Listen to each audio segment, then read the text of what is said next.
God, Darch's Myriad Celeste trailer was so good. I want to again mention how amazing the different VAs did with her voice. It was stellar work on all fronts, and I loved both the EN and JP versions so goddamn much.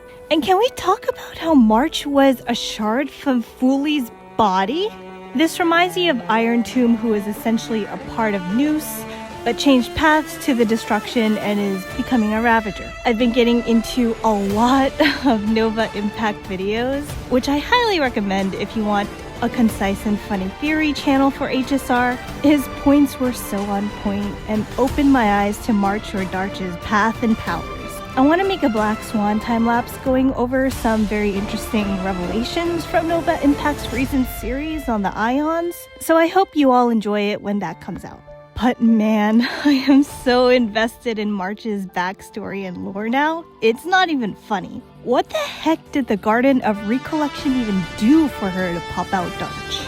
At this point, we can infer that the Garden of Recollection is a very morally gray organization, though closer to a darker shade of gray, as probably a lot of organizations tend to be.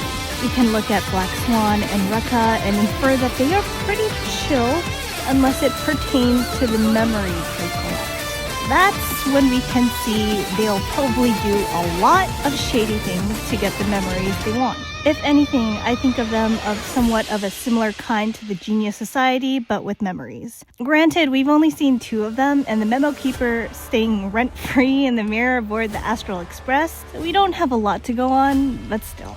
I will admit though that I don't know how to feel about how similar March's situation with Evernight is, with the Honkai Impact 3rd Seela character. On one hand, I love the concept, but on the other I'm a bit meh using the same concept on a different character, even if it's a different universe.